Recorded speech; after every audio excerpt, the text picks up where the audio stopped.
Jackson and I have a side bet about whether or not my ball went into the water. I think it didn't, so the bet is $5. It's already up $5 from the previous bet. Yeah. Yeah, let's go. So this will either double or break even. Hey! Damn it. $0. We're back to zero.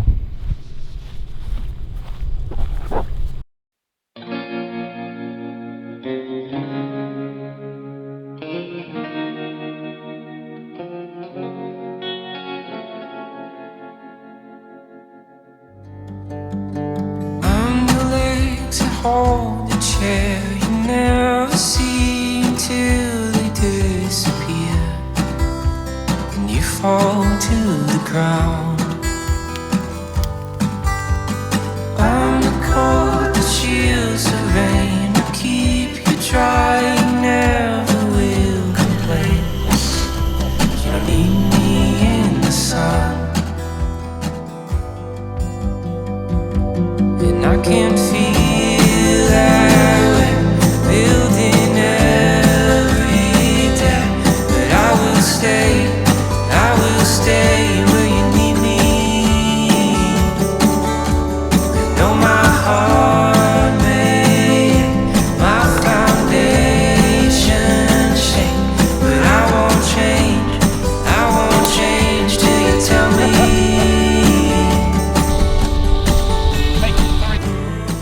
So we're on the way into Malaysia right now for a Drive Your Golf event with Performance Motos Limited. This is actually a customer event for PML customers that combines two very signature customer event pillars, which is of course PMGA, Performance Motos Golf Association, and Escape Your City. So PMGA essentially takes the golfing community within the PML customer base out on golfing excursions, whether it's local or overseas. But aside from that, Escape the City is also another program where customers get to drive their BMWs overseas to experience different leisure and lifestyle destinations. And it's the first time today that the two things have been combined into a golf and lifestyle trip. Headed down to the PML showroom, and then we rolled in.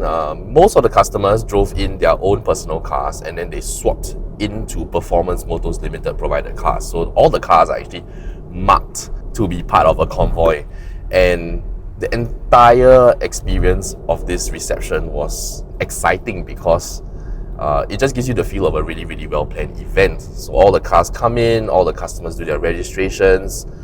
We picked out our polo tees, this one right here, chose our sizes, grabbed some coffee. We had a very clear briefing from Pit Crew, which is the company that essentially helps PML to run the convoy drives. Radio check for car 11. Car 11, loud and clear. And I can feel that we're building every day, but I will stay where you need me. So we've just cleared Malaysia Customs, and then we took a short drive after the causeway. About 2 kilometers after Tuas checkpoint, we actually gathered at Petronas Geylang Patah northbound, and this is a pretty usual spot for convoys to kind of gather because of the space and the proximity from Tuas checkpoint.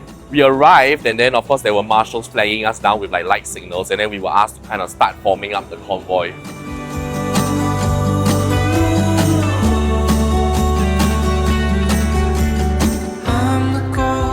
Hides away. I walk the halls to make sure you are safe, but you are fast asleep. Currently we are actually heading to Changi Bakute for purpose. Hides the pain. I pick you up and wash the hurt away, and hold it all inside. And I can feel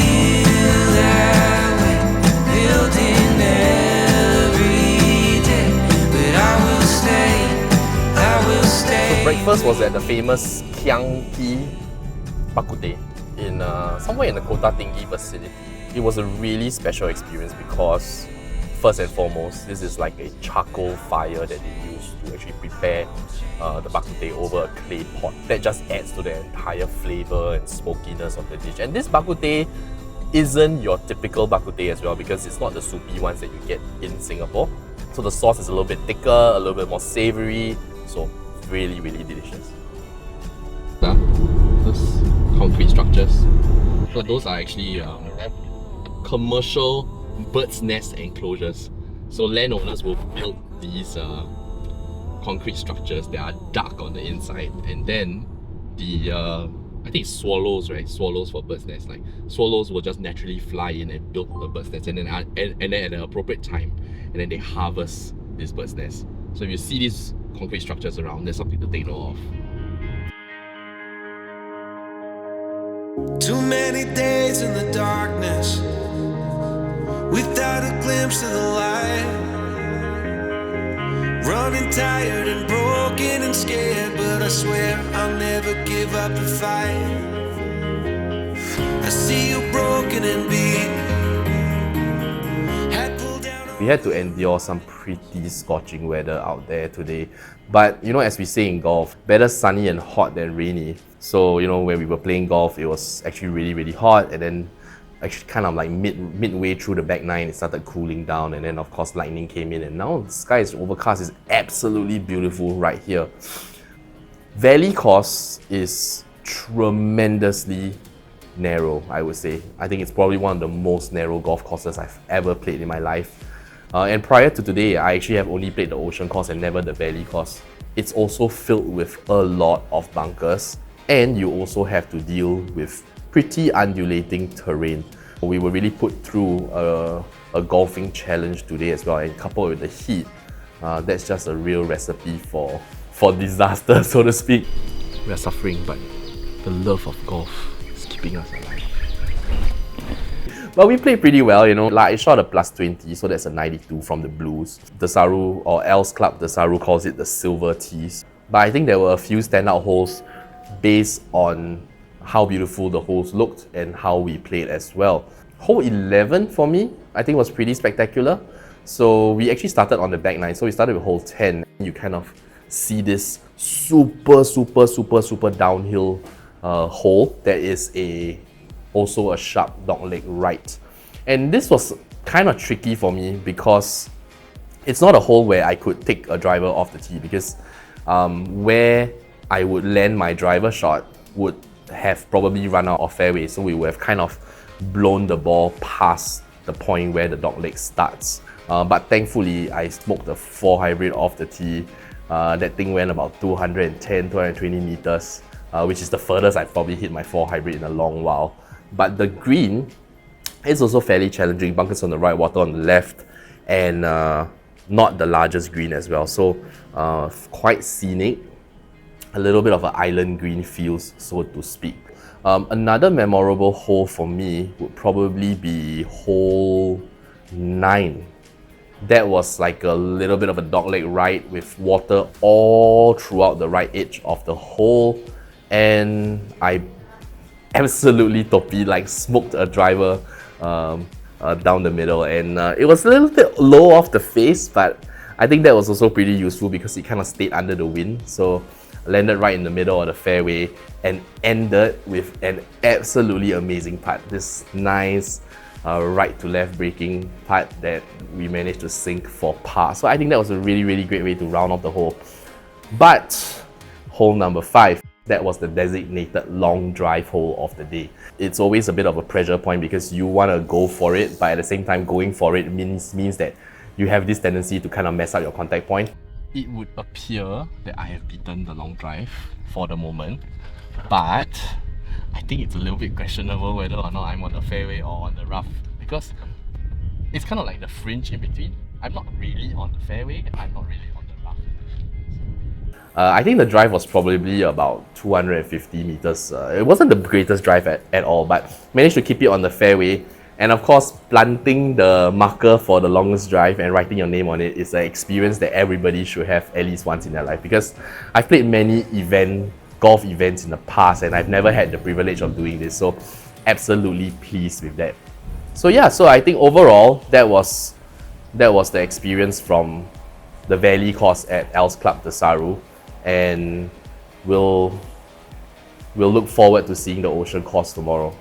So after taking a quick rest in the hotel room for about an hour and a half, or actually about 2 hours, we set off for our dinner destination, which was the wonderful Jade restaurant. This is a restaurant that's about a 30-minute drive from Westin Desaru coast, and it takes you through some portion of the highway and also some portions of B roads as well.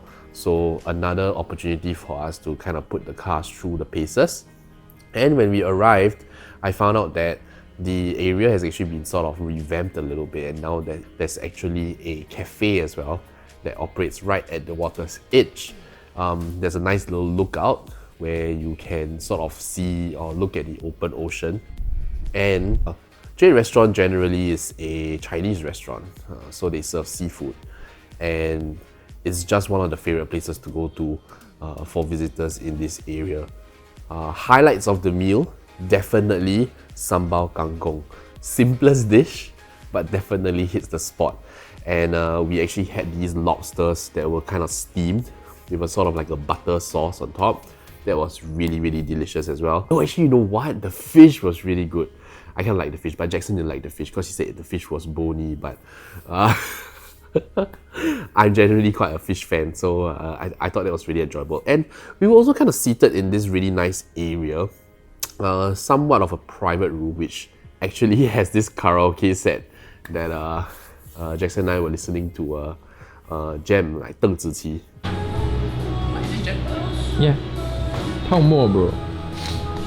Best song. Really knackered right now. I think the sun really did a number on us. So we're back in the hotel room, and it's time to go to sleep. So with that, lights out. So we had a good night's sleep after being completely exhausted yesterday, and we woke up to, of course, breakfast before we actually headed off again to the Desaru Else Coast for our second game in 2 days at the ocean course. So breakfast was a typical hotel breakfast, but in a Malaysian hotel, you do get to enjoy quite a lot of local cuisine as well. I started my meal with fruits just to kind of get some refreshment going, and I dove straight into my favorite, which is nasi lemak. So in this particular case, Westin kind of served their nasi lemak in this traditional packaging. So it was like kind of like the triangle nasi lemak package that you find in a roadside store, for example. Right now, we are at Else course, the ocean course, and we're standing in front of an amazing lineup of cars. All the cars have been laid out onto the green, and we're about to play a second game, so let's go do that.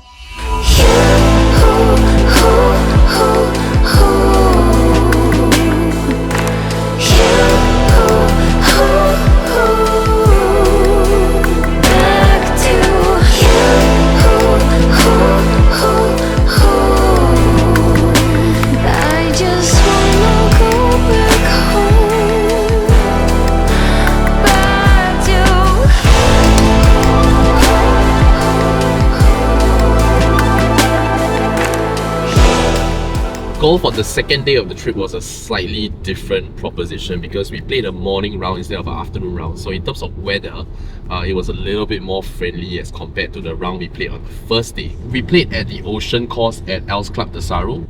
We were faced with a lot more water hazards. So not so much terrain, not so much bunkers, but quite a few balls lost to the water hazards as well. Definitely a memorable round. I had the privilege of playing the second day's round with Mr. Lars Nielsen, Managing Director of BMW Asia. And the flight mates were all super entertaining. Frank in particular, I think, was a lovely addition to the flight because he was like a walking commentary on all the different shots that we were playing, and we would get up to the green and he would basically be talking through everybody's shots. He would be like, okay, you're 4 here, you're 5 here, you're 3 here, this is your birdie putt, this is your par putt, you will need this to tie. We have a par for David, and we have a 7 for Josh. With 6? From the T6, sorry, yeah. 6. Well, it will be 7, but...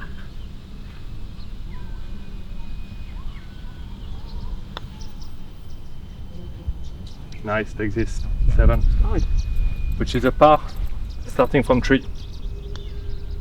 Well done. Like, do you par this hole? No. He did a 7. Okay. For yours? Oh, I'm a 9. I'm 9. That's +4. So, Right.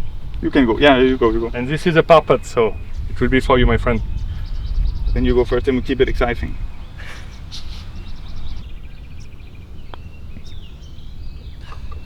Bogey, unlucky. No.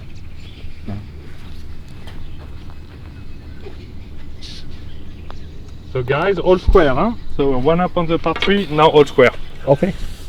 It was such a lovely experience to have somebody actually help you kind of keep score, because half the time what we do is that we kind of finish the hole and then we kind of backtrack the shots in our mind to kind of remember how many shots we have taken up till that point. But with Frank around, it was kind of relaxing because we didn't really have to think about our shots. Not to mention, he was amazing company as well, supportive throughout the game. Oh, wow. David, this is so good. Okay. Oh, it is. Outrageous! It would fall in the category of the. This is solid, huh?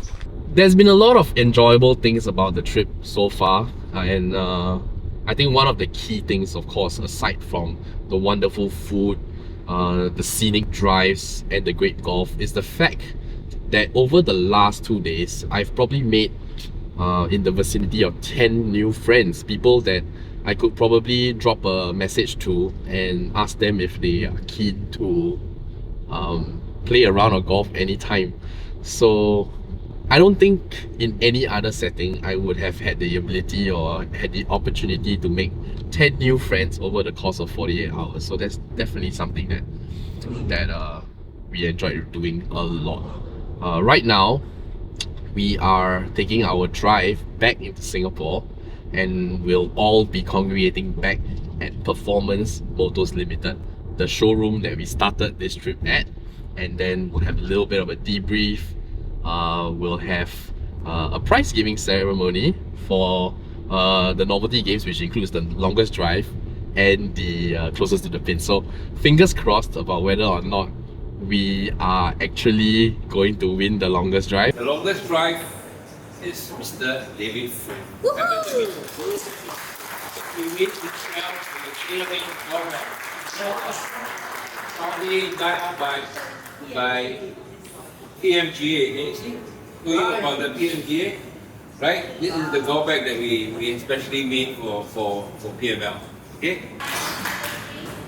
So, but the other novelty prize, now I think we do the lucky draw. We're gonna buckle in, take the drive, and as much as the trip was super enjoyable, I actually can't wait to be home, because I actually promised Diana I'll be home in time for dinner. I promised her McDonald's tonight, so that's that.